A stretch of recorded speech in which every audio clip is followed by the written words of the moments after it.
Hello बच्चा लोग। कैसे हो आप लोग? मस्त। वेरी गुड बच्चों।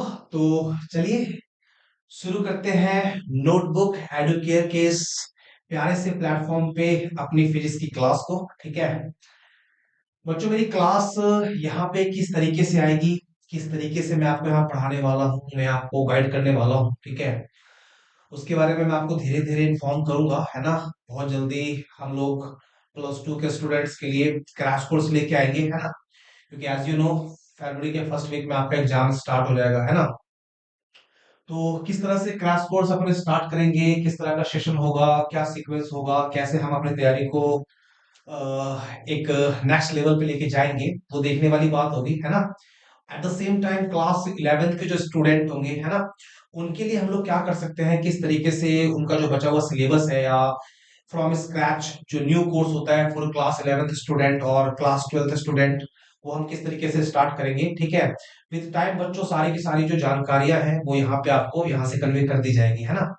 तो बच्चे अभी क्या करेंगे, हम लोग यहाँ पे करेंगे क्लास 12th की क्लास। ठीक है, और चूंकि अपना इस चैनल का पहला वीडियो है, ठीक है, तो इसलिए मैं क्या कर रहा हूँ ना, जो अपना फर्स्ट वीडियो है उसमें मैं डिस्कस करता हूँ जो अपना लास्ट लेटेस्ट एग्जाम हुआ है। अभी साल 2024 चल रहा है, ऑफ कोर्स लास्ट मंथ है। ठीक है, तो 2024 में जो +2 का एग्जाम हुआ था, है ना, और उस +2 के एग्जाम में जिस भी तरह के सवाल आए थे, जिस तरह के जिस लेवल के क्वेश्चंस आए थे, उन सारे क्वेश्चंस को मैं डिस्कस करने वाला हूँ। ठीक है, एज यू नो बच्चों की अभी जो ट्रेंड चल रहा है पिछले कुछ सालों से हमारे बीएससीबी के अंदर, वो ये चल रहा है कि 12th की, एक्चुअली शायद 10th में भी होगा बट 10th का मैंने पैटर्न देखा नहीं है, है ना। तो 12th में जैसे मैं फिजिक्स की बात करूं तो उसमें 70 ऑब्जेक्टिव क्वेश्चंस होते हैं, जिसमें से आपको 35 करना होता है ना। 20 शॉर्ट होते हैं और 20 शॉर्ट्स में से आपको 10 क्वेश्चंस आंसर करने होते हैं, है ना। और इसी तरीके से लॉन्ग टाइप की आप बात करो तो 6 क्वेश्चंस लॉन्ग टाइप में आते हैं, है ना, जिसमें से आपको 3 करना होता है। तो उसी तरीके से बच्चों मैं यहाँ पे एक भी क्वेश्चन स्किप नहीं करने वाला हूँ। ठीक है, भले 70 में से 35 क्वेश्चन हमें एग्जाम में करना होता है, ठीक है, लेकिन यहाँ पे मैं आपको 70 के 70 क्वेश्चन बताऊंगा। ठीक है, दूसरी बात बच्चों, मैं क्लास को स्टार्ट करूं उससे पहले कुछ चीजें आपको बता देता हूँ। ठीक है, अगर आप एक सीरियस स्टूडेंट हो, है ना, तब जाके ही आप इस चैनल से कनेक्ट होना और बेसिकली मुझसे कनेक्ट होना। ठीक है, अगर आप हवा हवाई हो प्लीज आप इस वीडियोस को मत देखना, आप निकल जाना। ठीक है, अगर आप सीरियस हो तो आप इस वीडियो को देखो बच्चों। मैं आपको भरोसे के साथ कह सकता हूँ कि अगर आप सिस्टमैटिक तरीके से मुझे सुनते हो, ठीक है, और जितनी बातें मैं आपको बताता हूँ, जो मैं आपसे कहने के लिए करने के लिए कहता हूँ, ठीक है, अगर आप मेरी बातें मानते हो, मुझे फॉलो करते हो और अपने एंड से आप मेहनत करते हो, तो डेफिनेटली आपकी तैयारी काफी अच्छी होगी, है ना। और आप सोच भी नहीं सकते बच्चों किस लेवल का आपके अंदर इंप्रूवमेंट आ जाएगा। ठीक है, तो क्वेश्चंस को शुरू करते हैं। ठीक है, आप देखेंगे बच्चों कि मैं जो यहाँ पे आपको बताऊंगा, है ना, उसमें कहने के लिए जैसे अभी हम पार्ट 1 पार्ट 2 बेसिकली 70 क्वेश्चन है ना, तो एक ही पार्ट्स में अपन सारे क्वेश्चंस को लेंगे तो काफी लंबी वीडियोस हो जाएगी। तो इट में पॉसिबल कि मैं 2 या 3 पार्ट्स में आपके 70 क्वेश्चन को यहाँ पे निपटाऊंगा, है ना। और जितने भी मैं क्वेश्चन करूंगा ना बच्चों, तो ऐसा नहीं होगा कि बस मैं उसका आंसर दे दूंगा कि हाँ भाई ये पर्टिकुलर क्वेश्चन है, इसका आंसर सी होगा, नहीं। मैं उस क्वेश्चन के आसपास की जितनी भी बातें होंगी ना, सारी बातें बताऊंगा। तो वीडियो को स्किप मत करना। हो सकता है बच्चों कि आपको लगेगा क्या कि यार एक क्वेश्चन करवाया सर ने, बट उस एक क्वेश्चन के आसपास में मैं जितनी भी बातें आपको बता दूंगा ना, उससे आपका रिवीजन भी होगा, आपकी जो नॉलेज है वो भी इनहेंस होगी, और एक कॉम्प्रिहेंसिव होलिस्टिक अप्रोच मिलेगा बच्चों आपको फिजिक्स के अंदर। और इस तरीके से अगर आप लगातार मेरी वीडियोस को देखते रह गए तो ज्यादा देखने की तो बच्चों ठीक है, हम क्लास को कंटिन्यू करेंगे, बट मेरे को ऐसा लगता है कि 5-7 क्लास के बाद ही आप में एक नेक्स्ट लेवल का कॉन्फिडेंस आ जाएगा और आप रेडी होंगे एग्जाम्स के लिए। ठीक है, तो चलिए क्लास को स्टार्ट करते हैं। बातें तो हो गई बच्चों, है ना।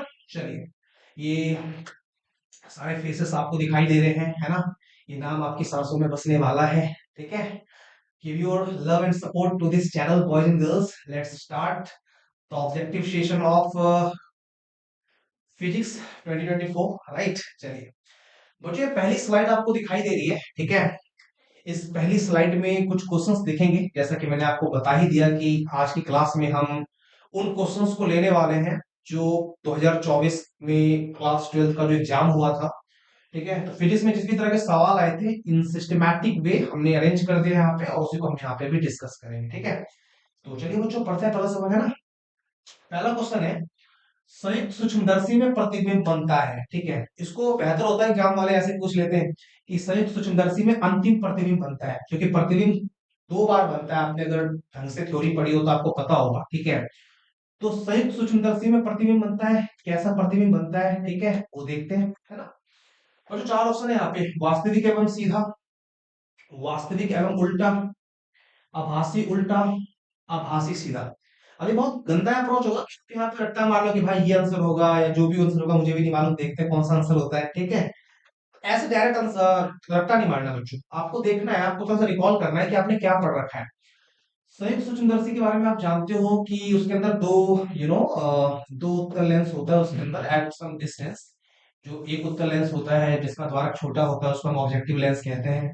जो दूसरा होता है जो हमारे आईज के क्लोज होता है उसको हम आई लेंस कहते हैं, है ना। तो आपको पता है कि बच्चों यहाँ पे ऑब्जेक्ट होता था, ठीक है। इस ऑब्जेक्ट का एक इमेज ऑब्जेक्टिव बनाएगा, ठीक है। ये जो इमेज आपको दिखाई दे रहा है, इमेज आपको दिखाई दे रहा है, यह image form by this objective lens, ठीक है। और ये जो अभिदृश्यक लेंस ने इस वस्तु का प्रतिबिंब बनाया है, ये वास्तविक होता है, और आपको सबको दिखाई दे रहा है उल्टा भी है ना। लेकिन बच्चों ये जो प्रतिबिंब है ना, जो इसने बनाया है, इसके द्वारा बनाया गया ये प्रतिबिंब इसके लिए वस्तु बन जाता है। और आपने बच्चों अगर ढंग से पढ़ा है तो आपको पता है कि ये वाला जो नेत्रिका लेंस है ना, वो इसका इमेज कुछ इस तरीके से बनाता है, आभासी रूप से, अगर आपको याद आ रहा है तो, ठीक है।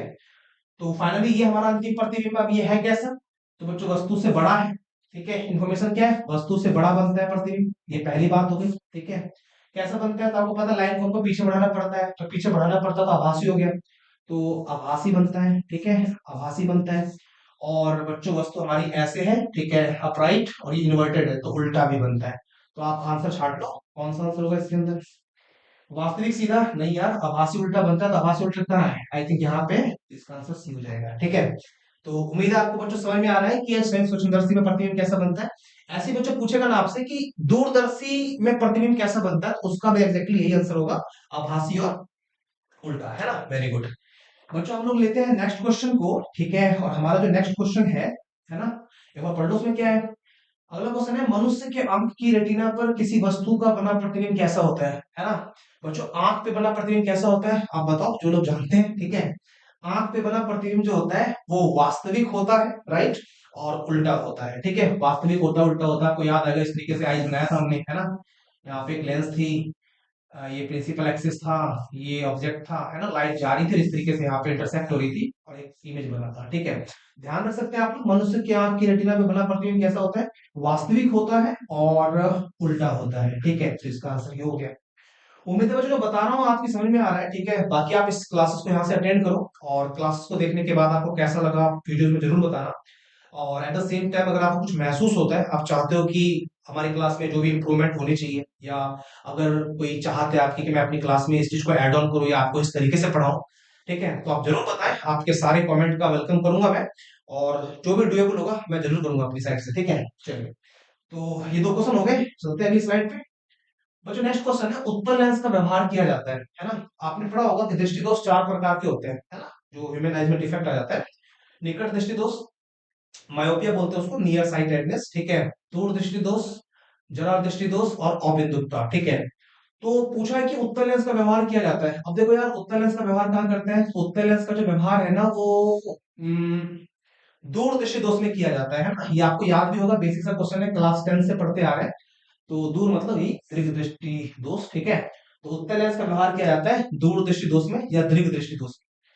और जो बाकी के ऑप्शंस की बात कर ले, निकट का इस्तेमाल कहाँ करते हैं सर, निकट का इस्तेमाल करते हैं निकट दृष्टि दोष में इस्तेमाल करते हैं अवतल लेंस का, ठीक है। निकट जब रहेगा तो अवतल लेंस, बट हमें उत्तल लेंस का व्यवहार करना है, तो उत्तल लेंस का व्यवहार हम कहाँ करते हैं, दूर में करते हैं। और बिंदुकता की बात करें तो यहाँ पे हम बेलनाकार लेंस का यूज करते हैं। जरा दृष्टि दोष की बात करें तो यहाँ पे हम बाइफोकल लेंस या द्विफोक्सी लेंस का इस्तेमाल करते हैं। वेरी गुड, ठीक है। क्वेश्चन नंबर 4 देखते हैं बच्चों। क्वेश्चन नंबर 4 है, आकाश का रंग नीला होने का कारण है ना। आकाश का रंग नीला क्यों होता है, ठीक है, बताओ। तुक्का भी मार दो यार, ठीक है। एक बार देखो यहाँ पे कौन सा कंपटीशन चल रहा है। सवाल को देखना है, एक बार खुद से पढ़ना है, चार ऑप्शंस को देखने हैं, और खुद से पूछना है कि अगर एग्जाम में ये सवाल आ जाता और मैं राइट नाउ एग्जाम दे रहा होता तो इसका क्या आंसर मैं मार्क कर सकता था, ठीक है। चलिए, सोचा होगा आप लोगों ने बच्चों, आकाश के रंग के नीले होने का कारण है परिकिरण है ना। कुछ और अगर आपके दिमाग में चल रहा है तो गलत चल रहा है बच्चों, आप करेक्ट कर लो। ध्यान रखना कभी ये क्वेश्चन एग्जाम में आए तो आपका गलत नहीं होना चाहिए। आकाश का रंग नीला क्यों होता है? प्रकीर्णन की वजह से, ठीक है बच्चों। जब मैं डिटेल से पढ़ाऊंगा, क्लास लूंगा, तो मैं बताऊंगा कि यार प्रकीर्णन क्या होता है, कैसे होता है, और किस वजह से आकाश के रंग के नीले होने का कारण प्रकीर्णन है। फिलहाल आप याद रख सकते हो कि स्कैटरिंग ऑफ लाइट, ये जो प्रकाश का प्रकीर्णन है ना, इसकी खोज करी थी सीवी रमन नाम के साइंटिस्ट ने। वो इंडियन साइंटिस्ट थे, ठीक है। और प्रकीर्णन की खोज करी थी सीवी रमन ने 28 फरवरी 1928 में। थोड़ा सा फैक्चुअल नॉलेज है, ध्यान रखना, ठीक है। 28 फरवरी 1928 को सीवी रमन ने स्कैटरिंग ऑफ लाइट, प्रकाश के प्रकीर्णन की खोज की, है ना। और 28 फरवरी को हम साइंस डे भी मनाते हैं इन्हीं के याद में, ठीक है, कि इन्होंने बहुत बड़ा काम किया था इंडिया में। और इसी डिस्कवरी के लिए, इसी खोज के लिए जो इन्होंने प्रकीर्णन के बारे में बताया, और सीवी रमन को 1930 में नोबेल प्राइज भी मिला था फिजिक्स के लिए, ठीक है। जैसे कुछ एडिशनल जानकारी आप याद रख सकते हैं, ठीक है। वैक्यूम से संबंधित आपको याद होगा यंग का द्वितीय प्रयोग, वो यंग ने किया था। डबल स्लिट एक्सपेरिमेंट, विवर्तन में आपको याद होगा सिंगल स्लिट एक्सपेरिमेंट, वो फ्रेनेल ने किया था। और ध्रुवन के बारे में आपको याद है कि ध्रुवन के बारे में बताने वाला दुनिया का पहला साइंटिस्ट हाइगेंस था, ठीक है। और ध्रुवित प्रकाश टूरमेलिन से पास होती है तो ध्रुवित हो जाती है। इस घटना को प्रकाश का ध्रुवण कहते हैं, ठीक है। तो आकाश का रंग नीला किस वजह से होता है? प्रकीर्णन की वजह से। बच्चों देखो, तो मैं एक क्वेश्चन के साथ जितनी भी बातें बोल रहा हूँ ना, तो वो क्वेश्चन तो है, उसका आंसर तो आपको मिल ही रहा है, साथ में उसके इर्द गिर्द में जितनी भी बातें बोल रहा हूँ ना, that is the best source of your revision. आप एक लेक्चर देखोगे, एक क्लास देखोगे, और काफी सारे डायमेंशन में आपकी नॉलेज बढ़ेगी। तो दिमाग को खोल के सुनना है मेरे को, ठीक है, होश में रह करके। Very good. क्वेश्चन नंबर 5 है बच्चों, दो कला संबंध स्रोतों के कारण व्यतिकरण में फ्रिंज की चौड़ाई होती है ना। या तो क्या होती है बच्चों व्यतिकरण में फ्रिंज की चौड़ाई, ठीक है। बताओ कोई बच्चा।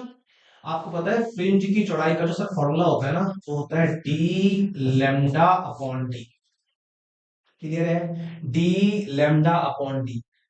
इनकी इंडिविजुअल मीनिंग आप जानते होंगे शायद, है ना। इस डी को बोलते हैं, कैपिटल डी को स्लिट और पर्दे के बीच की दूरी, अगर आपने वाईडीएससी पढ़ा है तो आपको जरूर पता होगा, ठीक है। पर्दे के बीच की दूरी को डी बोलते हैं। लैम्डा का मतलब यहाँ पे तरंगदैर्घ्य है, वेवलेंथ, और डी का मतलब होता है डिस्टेंस बिटवीन द स्लिट्स, ठीक है, कुछ इस तरीके से। चलिए ऑप्शन पे चलते हैं। ऑप्शन क्या बोल रहे हैं? तरंगदैर्घ्य के समानुपाती। अब बच्चों सोचने वाली बात है, अगर ये चीजें मैं कांस्टेंट कर दूं तो बीटा जो है प्रतिबिंब की चौड़ाई, वो तरंगदैर्घ्य के समानुपाती होगा।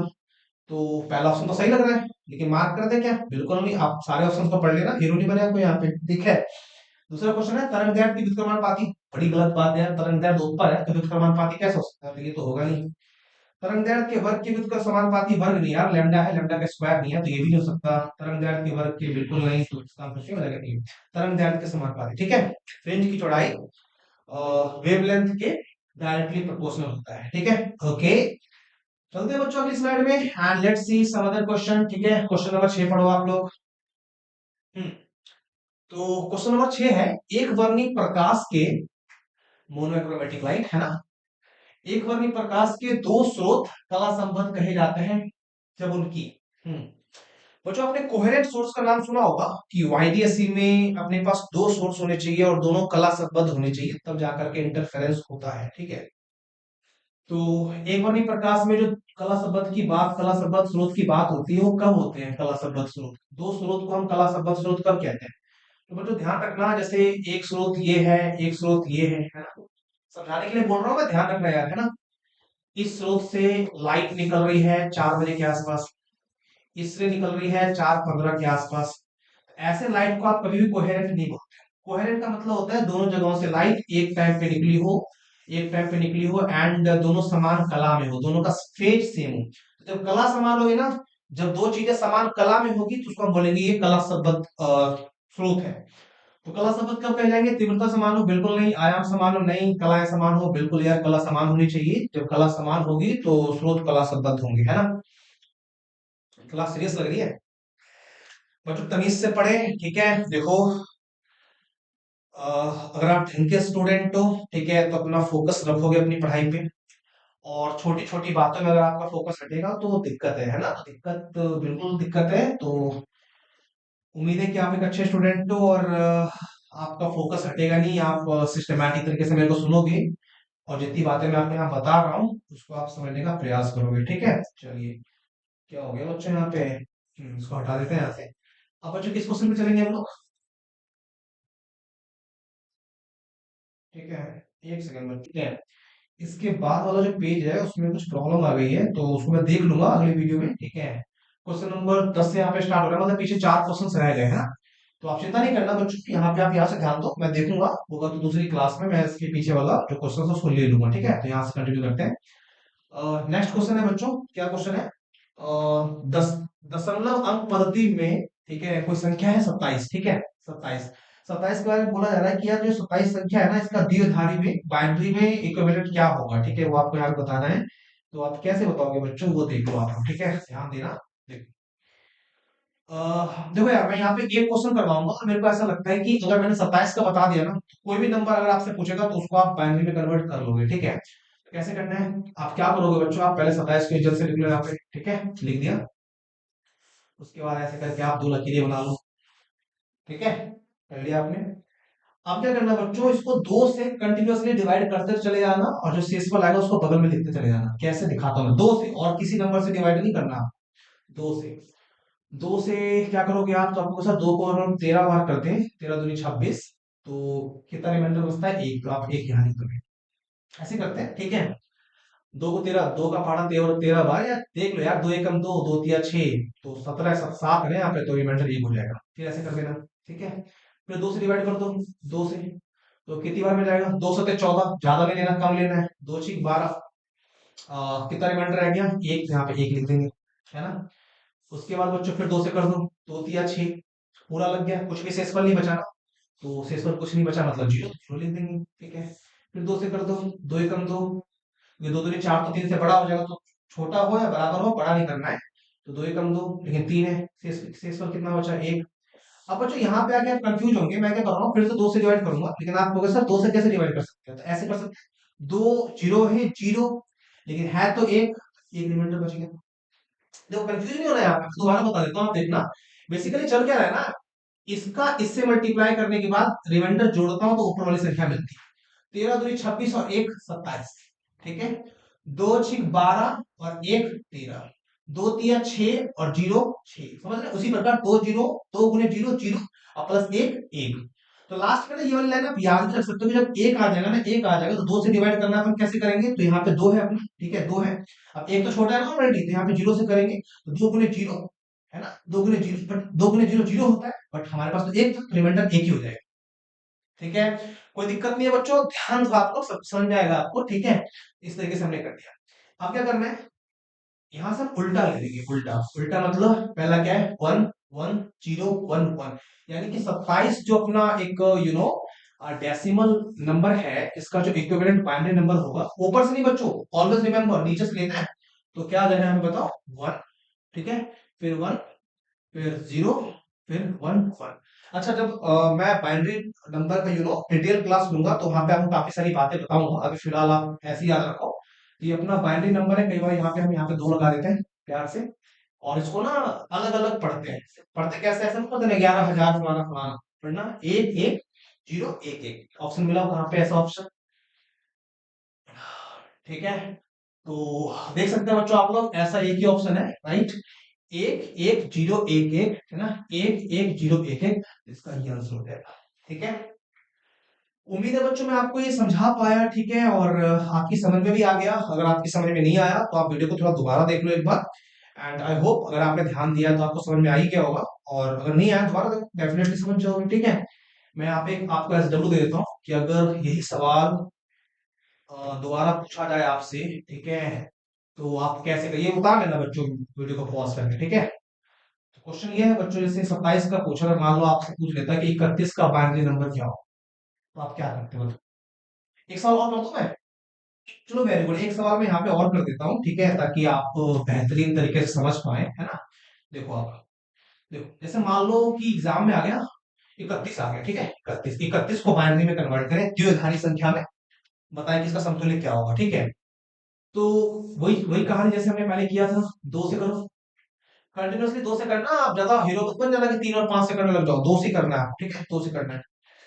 तो दो से किया आपने तो कितनी बार में जाएगा यार? दो ढाई के 20, सर 30 के पास पहुंचना, 30 31 के पास, दो को 15 से करेंगे, दो 15 है 30, कैरी वन, हासिल वन। फिर 2 से करते हैं दोबारा से, 2 से 14 हासिल 1, वेरी गुड। फिर 2 से करते हैं, 2 3 6 आ रहा समझ में, वेरी गुड। उसके बाद बच्चों फिर से कर देते हैं 2 से, ठीक है, 2 एकम 2, रिमाइंडर 1। अब आपको पता है बच्चों, आप समझदार हैं, क्या सीन है यहाँ पे, यहाँ पे 2 से करेंगे तो 2 जीरो बार में, 2 जीरो में जीरो, और एक है ना तो हासिल 1। इसमें तो एक भी जीरो आया ही नहीं, अच्छी बात है। उल्टा कर दोगे तो आप कहेंगे 31 जो है ना, 31 उसका जो इक्विवेलेंट होगा नीचे से 1 1 1 1 1, दिस इज आंसर, ठीक है। उम्मीद करता हूं कि अगर कोई डेसिमल नंबर है उसको बाइनरी में कन्वर्ट करना है तो आप आराम से कर दोगे, ठीक है। आप 15 का, 17 का और 25 का बाइनरी निकालें और कमेंट में टाइप करें, ठीक है।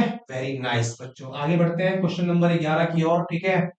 और क्वेश्चन नंबर 11 में है, पूर्ण तरंग दृष्टिकारी में यदि निवेश आवृत्ति 50 हर्ट्ज है, ठीक है, तो निर्गम आवृत्ति, निर्गम मतलब बच्चों आउटपुट फ्रीक्वेंसी होगा, निर्गत होना चाहिए यहाँ पे बेसिकली, ठीक है। तो पूर्ण तरंग दृष्टिकारी में यदि इनपुट आपने 50 दिया है तो आपको बताना है कि निर्गत में कितना हो जाएगा। तो बच्चों जब मैं यहाँ पे आपको हाफ वेव रेक्टिफायर और फुल वेव रेक्टिफायर पढ़ाऊंगा, उसकी जब मैं थ्योरी क्लास लगाऊंगा यहाँ पे, तो हम डिटेल में यहाँ पे देखेंगे कि यार ये चीजें किस प्रकार से होती है। अभी फिलहाल आप ध्यान रखोगे कि जब आप बात करते हो फुल वेव रेक्टिफायर की, है ना, पूर्ण तरंग दृष्टिकारी की जब आप बात करते हो, तो पूर्ण तरंग दृष्टिकारी में हम 2 डायोड लगाते हैं इस तरीके से, ठीक है, 2 डायोड लगाते हैं, है ना।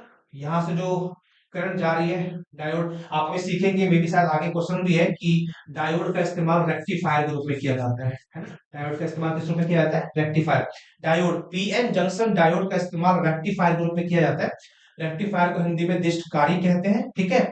और दृष्टकारी एक ऐसी डिवाइस होती है जो एसी को डीसी में कन्वर्ट कर देती है, ठीक है।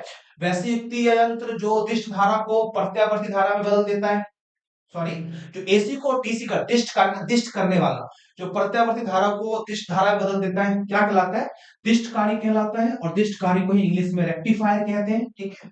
तो पूर्ण तरंग दिष्टकारी में 2 रेक्टिफायर लगाते हैं, जो भी इनपुट फ्रीक्वेंसी होती है ना वो 2 टाइम्स हो जाती है, ठीक है। 2 रेक्टिफायर है ना, 2 टाइम्स हो जाते हैं। तो आप बताओ कितना इनपुट दिया आपने, 50 hertz full wave rectifier, double rectifier double diode, 15 to 2 100।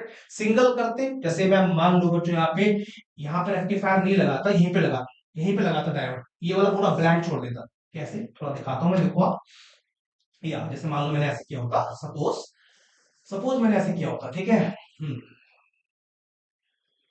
कि मैंने इसमें कोई भी डायोड नहीं लगाया और मैंने यहाँ पे डायोड लगा दिया, तो ऐसे केस में बच्चों हम बोलेंगे हाफ वेव रेक्टिफायर अर्ध तरंग दृष्टिकारी। तो इसमें जो इनपुट होगा ना वही अपना आउटपुट हो जाएगा, है ना। तो ख्याल रखना इन बातों का बच्चों, ठीक है। आप समझ सकते हैं, यहाँ पे मैंने बोला है पूर्ण तरंग दृष्टिकारी, क्वेश्चन में दिया हुआ है, तो इसका आंसर कितना हो जाएगा, 100। वेरी नाइस बच्चों, ठीक है। चलते हैं नेक्स्ट क्वेश्चन पे। अगला सवाल है, वैसी युक्ति जो मॉडलन तथा वी मॉडलन, मॉडलन डी मॉडलन वी मॉडलन एक ही बात होती है, ठीक है, दोनों का कार्य करते हैं उसे क्या कहते हैं, ठीक है। मॉड्यूलेशन और डीमॉड्यूलेशन दोनों का फंक्शन जो परफॉर्म करेगी उसको मॉडेम कहते हैं, मॉडेम, ठीक है। तो मॉडेम क्या है बच्चों, मॉडेम क्या है, मॉडेम एक ऐसी चीज है जो मॉड्यूलेशन भी करता है और डीमॉड्यूलेशन भी करता है। अब आप कहेंगे सर मॉडुलन क्या होता है, डीमॉडुलन क्या होता है, तो ये दोनों टॉपिक आपको पढ़ना है मॉडर्न फिजिक्स के लास्ट लेसन कम्युनिकेशन सिस्टम में, ठीक है। तो करवाएंगे बच्चों, आपको टेंशन नहीं लेना, बस अभी यहाँ पे आप ऑब्जेक्टिव सेशन कर रहे हो, तो जो मैं बता रहा हूँ आप देख रहे हो, मैं हर क्वेश्चन के साथ लॉजिक तो दे ही रहा हूँ ना, तो आपको ये ऐसे ही याद हो जाएगा, बस आपको सुनते रहना है, समझते रहना है, ठीक है। कुछ कॉन्सेप्ट या कुछ पॉइंट नए लग रहे हैं तो जब थ्योरेटिकल क्लास होगी तो वहां पे करवा देंगे आप। क्वेश्चन नंबर 13 है बच्चों, संचार उपग्रह, ये भी कम्युनिकेशन सिस्टम का ही है, ठीक है। मॉडर्न फिजिक्स, संचार उपग्रह की पृथ्वी की सतह से दूरी होती है बच्चों, जो संचार उपग्रह होता है कम्युनिकेशन सैटेलाइट, वो पृथ्वी से 36,000 किलोमीटर से लॉन्च किया जाता है। ये आप याद रख सकते हो, it is a factual data या फिर एक प्रैक्टिकल रिजल्ट है ये, ठीक है। तो संचार उपग्रह की पृथ्वी की सतह से दूरी कितनी होती है, संचार उपग्रह की पृथ्वी की सतह से जो दूरी होती है वो 36,000 किलोमीटर होता है, माइल, क्लियर दिया हुआ है ऑप्शन ए में, 36,000 किलोमीटर, क्लियर, वेरी गुड। देखा बच्चों आपने यहाँ पे कि हमने क्या क्या स्लाइड में डिस्कस किया, है ना। एक क्वेश्चन और रह गया, इसको भी देख ही लेते हैं, ठीक है। क्वेश्चन नंबर 14, संकीर्णन का मापन किया जाता है। अब बच्चों ये जो क्वेश्चन है ना, ये कुछ ज्यादा ही देसी भाषा में हो गया, कुछ ज्यादा ही हिंदी हो गई है, ठीक है। मैं फ्रैंकली बताऊं तो इसका जो मतलब है थोड़ा देखना पड़ेगा कि इंग्लिश में क्या होता है, ठीक है। वैसे बिहार बोर्ड ने जो इसका आंसर लिया है ना, संकीर्ण का मापन, क्योंकि आप देखो वो प्रतिरोध का माप, प्रतिरोध इलेक्ट्रिसिटी में आप पढ़ते हो उसका यूनिट होता है। इसी तरीके से ये सब ना रेसिस्टेंस, रेसिस्टिविटी, कंडक्टिविटी, उस सब के यूनिट्स है। बट ये जो संकीर्ण है ना, संकीर्ण, बिहार बोर्ड ने इसका आंसर लिया है डेसिबल, ठीक है। तो आप फिलहाल के लिए याद रख सकते हो, फिर मैं इसका इंग्लिश वर्जन देख लूंगा क्या होता है तो मैं एक्सप्लेन कर दूंगा। अभी ध्यान रखना, संकीर्णन का मापन आप किस में करते हो? संकीर्णन का मापन आप डेसिबल में करते हो। क्लियर? संकीर्णन का मापन डेसिबल में किया जाता है। Very nice. चलिए बच्चों आगे बढ़ते हैं, है ना। Let me see the size of video. Okay, it's doing good, nice, ठीक है। हाँ जी, तो क्वेश्चन नंबर 15 क्या है? यहाँ तक हो गया था ना। चलिए, चलिए क्वेश्चन नंबर 15, सॉरी, ठीक है, 15, 15। बच्चों फोटो सेल आधारित होता है, आपको पता है मॉडर्न फिजिक्स का जो पहला लेसन है, मॉडर्न फिजिक्स के पहले लेसन का नाम है प्रकाश विद्युत प्रभाव, फोटो इलेक्ट्रिक इफेक्ट, ठीक है।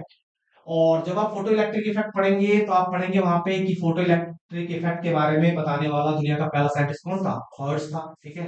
हर्ट्ज था। कब बताया? 1890 में बताया, ठीक है। इसके बाद किनकी थ्योरी आई रिगार्डिंग फोटो इलेक्ट्रिक इफेक्ट? तो सर लेनार्डो मिल्टन की आई। कब आई? 1902 में आई, ठीक है, 1902 में आई। तो बच्चों जो फोटो इलेक्ट्रिक इफेक्ट की डिस्कवरी थी ना, जो फोटो इलेक्ट्रिक इफेक्ट के बारे में हमें पता चला, ठीक है, उसी फोटो इलेक्ट्रिक इफेक्ट के प्रिंसिपल पे जो बेस्ड होता है वो होता है फोटो सेल।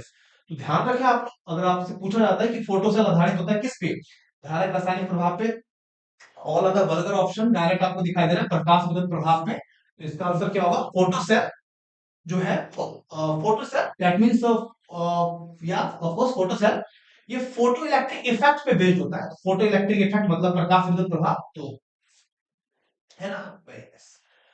क्वेश्चन नंबर 16 है बच्चों, कैथोड किरणें समूह होती है ना। कैथोड किरणें किसका समूह होती है, ठीक है। तो आप मुस्कुरा रहे होंगे वहां से, ठीक है। कैथोड किरणें किसका समूह होती है? कैथोड किरणें समूह होती है इलेक्ट्रॉन का, प्रोटॉन का, न्यूट्रॉन का, परमाणु, परमाणुओं का।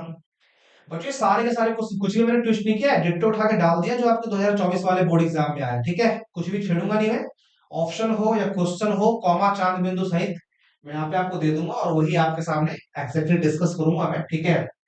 तो आप यहाँ पे वीडियो देखेंगे, उसके बाद आपके पास कोई क्वेश्चन बैंक होगा तो आप पूरा देख लें, है ना। पूरा देखने के बाद ऑफ कोर्स मैं बोल सकता हूँ कॉन्फिडेंस के साथ कि अगर आप पूरा देखते हो सब कुछ आपको समझ में आ जाएगा, है ना।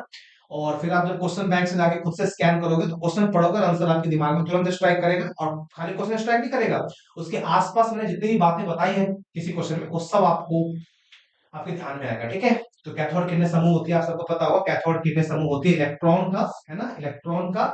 अगर एक इलेक्ट्रॉन रुका हुआ है तो वो इलेक्ट्रॉन है, बट वही इलेक्ट्रॉन जब मूव करना शुरू कर दे, मूव करना शुरू कर दे in the form of radiation, इस तरीके से जाएगा, तो इलेक्ट्रॉन का नाम इलेक्ट्रॉन नहीं, इलेक्ट्रॉन का नाम कैथोड रे हो जाता है, ठीक है। तो कैथोड किरणें इलेक्ट्रॉनों का पुंज है, राइट, ओके। क्वेश्चन नंबर 17 है बच्चों, रेडियो एक्टिव, रेडियो सक्रिय पदार्थ की अर्धायु। ये जितने भी क्वेश्चंस है मॉडर्न फिजिक्स के आने वाले लेसन से होंगे, ठीक है।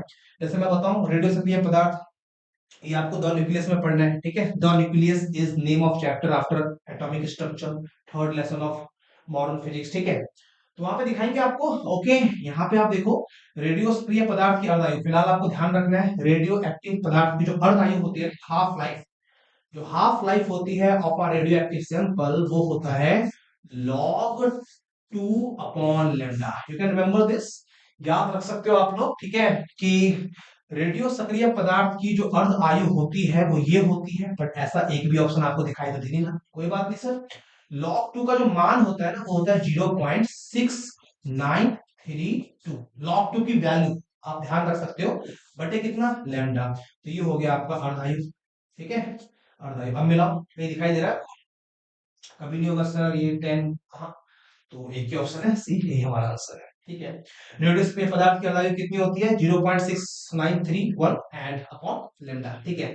बच्चों यहाँ पे ना एक बात मैं आपको और बता देता हूँ, वो भी ध्यान रखना आप लोग, ठीक है। अगर आपसे कोई पूछता है कि रेडियो एक्टिव पदार्थ की माध्य आयु कितनी होती है, माध्य आयु, ठीक है, माध्य आयु, मीन लाइफ। यहाँ तो अर्धायु पूछा ना, मान लो अगले साल आपसे माध्य आयु पूछ ले, तो जो एवरेज लाइफ होती है, मीन लाइफ होती है, वो कैसी होती है? तो वो होती है डायरेक्ट 1/λ, 1/λ, ठीक है। मैं यहाँ पे टाउ लिख रहा हूँ, 1/λ, 1/λ, ठीक है। 0.6931 अपॉन लैम्डा, हाफ लाइफ अर्ध आयु, और डायरेक्ट 1/λ माध्य आयु, मीन लाइफ, ठीक है। गुड। तो ये था हमारा क्वेश्चन नंबर 17 बच्चों। अब आते हैं क्वेश्चन नंबर 18 में, है ना। एकदम एक लाइन से स्कैन करके डाल रखा है, ठीक है। सारे क्वेश्चन आपस में कनेक्टेड है, देखो आप, ठीक है। यहाँ पे जैसे लेमडा था ना, लेमडा बट्टा में, इस लेमडा को हम बोलते हैं 6 नियतांक, डिके कांस्टेंट, ठीक है। 6 नियतांक, 6 नियतांक। और अगले सवाल में आपसे वही पूछ लिया है, 6 गुणांक का ऐसा मात्रक होता है। बच्चों 6 गुणांक का ऐसा मात्रक होता है सेकंड इनवर्स। बोलो वहां से क्या होता है? 6 गुणांक का, ठीक है। 6 नियतांक का, 6 गुणांक, 6 नियतांक, एक ही बात है बच्चों, है ना। 6 नियतांक का ऐसा मात्रक होता है सेकंड इनवर्स। बट देखो कहीं ऑप्शन में सेकंड इनवर्स दिखाई दे रहा है आपको? मिलाओ बच्चों ऑप्शन को, देखो क्या दिख रहा है क्या नहीं दिख रहा है ना। तो तक मैं इसको यहां से हटाता हूं, ओके। क्या होता है बताओ? आप कहीं सर नहीं दिख रहा है, आपने बताया 6 गुणांक का ऐसा मतलब सेकंड इनवर्स होता है, बट ऑप्शन में ऐसा कहीं कुछ नहीं है। बट बिल्कुल है, आप अपनी नजरें थोड़ी बढ़ाओ और दिमाग पे जोर देके सोचो। आपने पढ़ा नहीं है कि आवर्ती आवर्तकाल का उल्टा होता है, ठीक है। आवृत्ति आवर्तकाल का इनवर्स होता है, ठीक है। और आवर्तकाल में 1/t का मतलब सेकंड, सेकंड। तो 1/सेकंड को जब आप करोगे तो सेकंड इनवर्स ही बनेगा, ठीक है। तो आवृत्ति का ऐसा मात्रक सेकंड इनवर्स। और आप ये भी जानते हैं कि आवृत्ति का मात्रक हर्ट्ज भी होता है। तो बेसिकली एक हर्ट्ज जो है ना, एक हर्ट्ज जो है सेकंड इनवर्स के ही बराबर है। एक हर्ट्ज जो है सेकंड इनवर्स के ही बराबर है। सेकंड इनवर्स अगर नहीं है कोई बात नहीं, हर्ट्ज है काम चलेगा, क्योंकि हर्ट्ज और सेकंड इनवर्स एक ही बात होती है, ठीक है। तो 6 गुना का ऐसा मतलब क्या हो गया? हर्ट्ज। वेरी नाइस, ठीक है। Okay, read out to next question, ठीक है। चलिए, तो अगला क्वेश्चन दिखाई दे रहा है 90 है, 90 नीचे में, ऊपर में क्या है 230, और ये TH थोरियम होता है। Thorium is a radio active substance, ठीक है। थोरियम एक रेडियो सक्रिय पदार्थ है ना।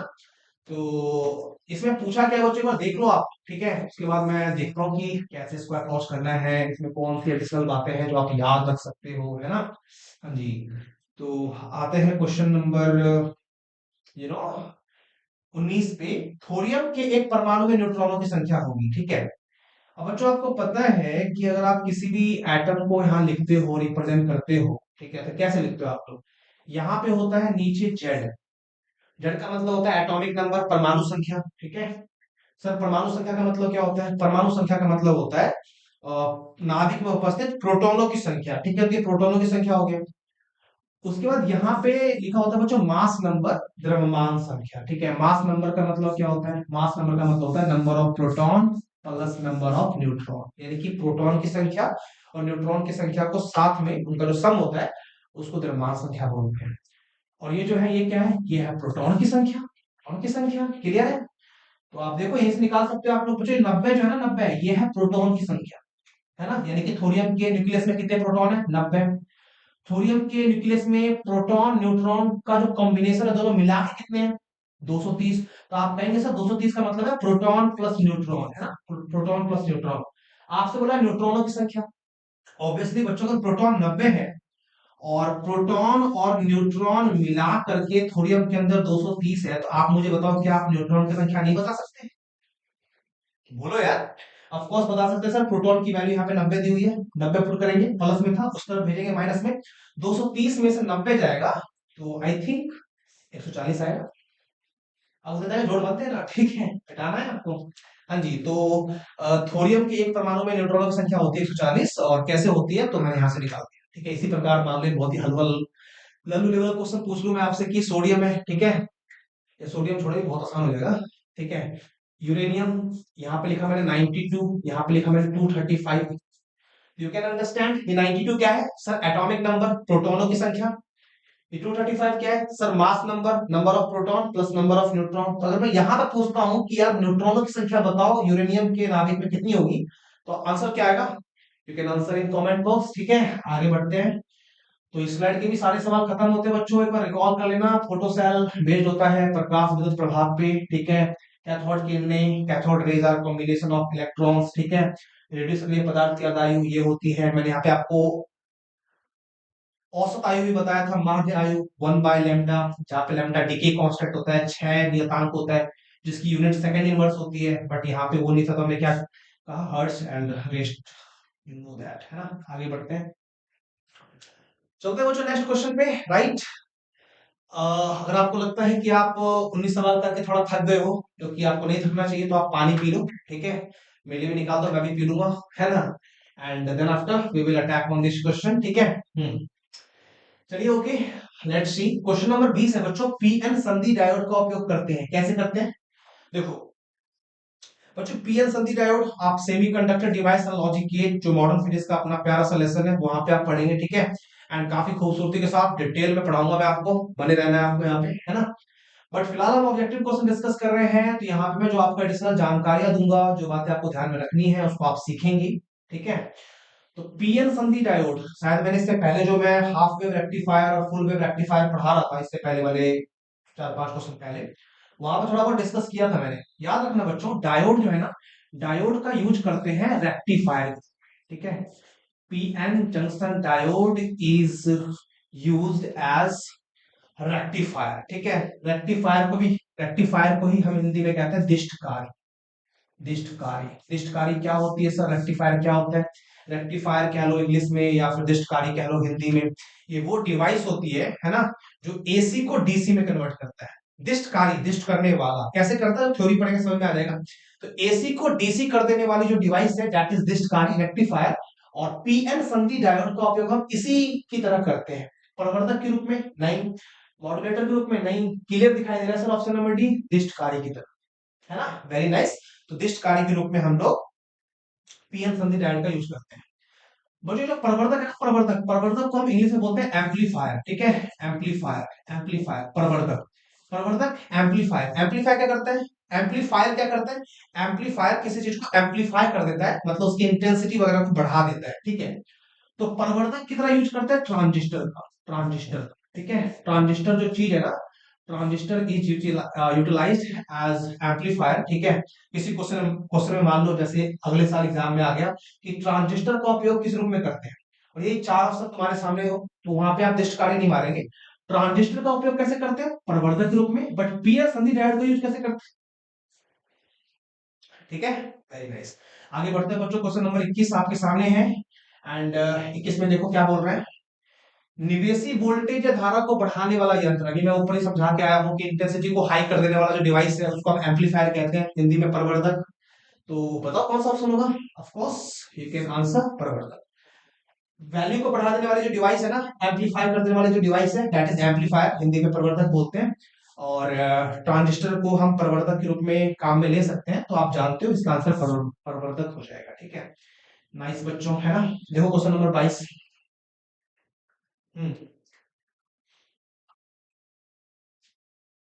बच्चों क्वेश्चन नंबर 22 है, एसी परिपथ में, है ना, एसी परिपथ में शक्ति वह होती है केवल, किसमें होती है बच्चों, आपने एलआर परिपथ पढ़ा होगा, आपने सीआर परिपथ पढ़ा होगा, आपने एलसीआर परिपथ पढ़ा होगा, ठीक है।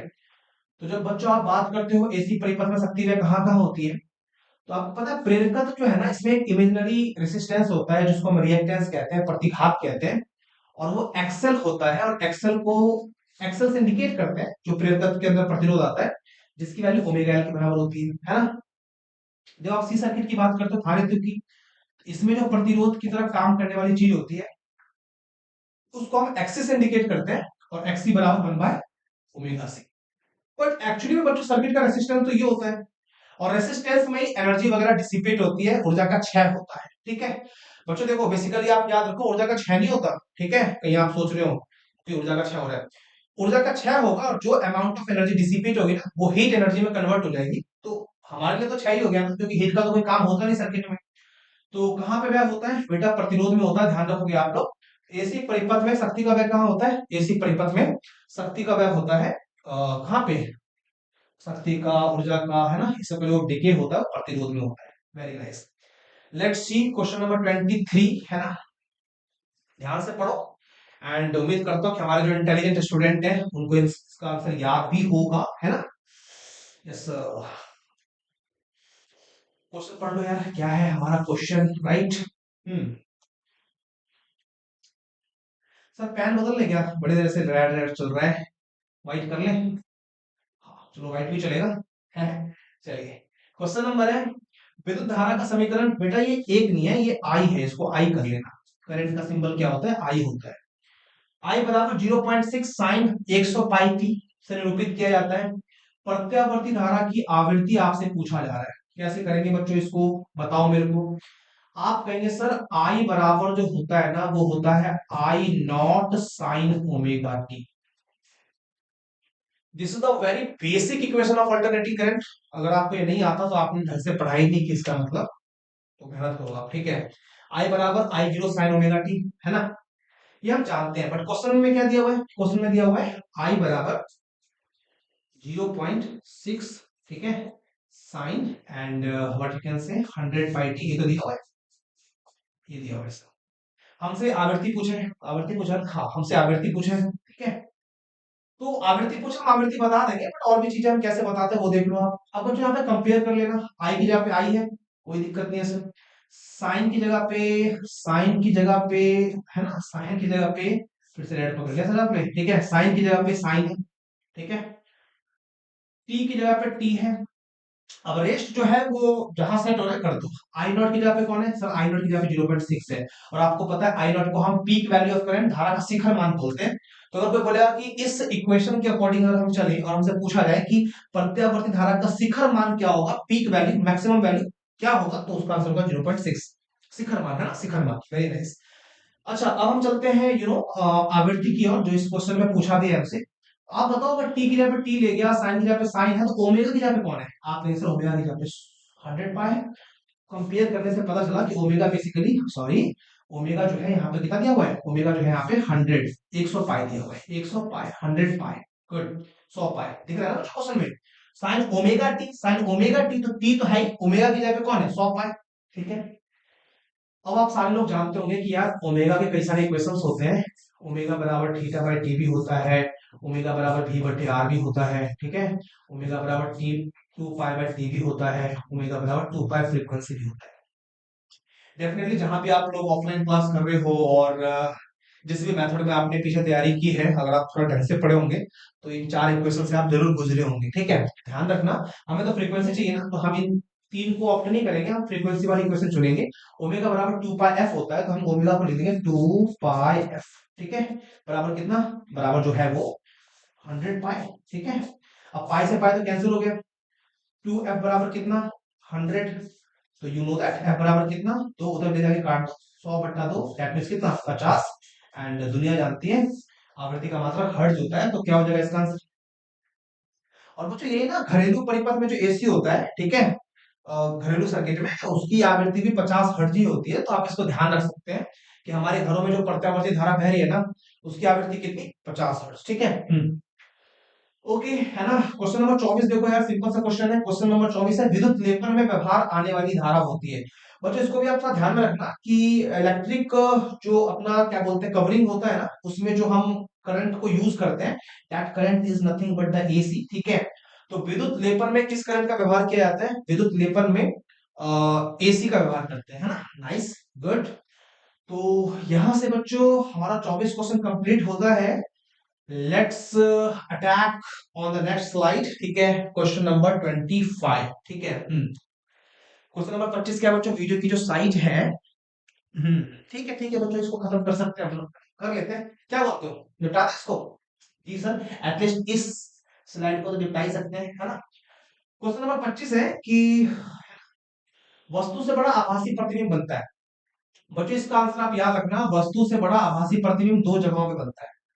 एक तो ये बनता है अवतल दर्पण के अंदर, ठीक है, अवतल दर्पण के अंदर वस्तु से बड़ा आभासी प्रतिबिंब, और दूसरा बनता है उत्तल लेंस के अंदर। ये दोनों बातें आप याद रखना, भूलना मत, है ना। वस्तु से बड़ा आभासी प्रतिबिंब कहाँ कहाँ बनता है, ऐसा नहीं आभासी प्रतिबिंब और कंडीशन में नहीं बनता है, ये देखो वस्तु से बड़ा आभासी प्रतिबिंब दो जगहों पे, कहाँ कहाँ, अवतल दर्पण के अंदर और उत्तल लेंस के अंदर, ठीक है। देखो बच्चों इसका ना, अगर आपके पास आपके पास टाइम नहीं है, तो मैं तो आपको रिकमेंड भी करूंगा, जरूरी नहीं है कि आप इनका नोट बनाओ, ठीक है।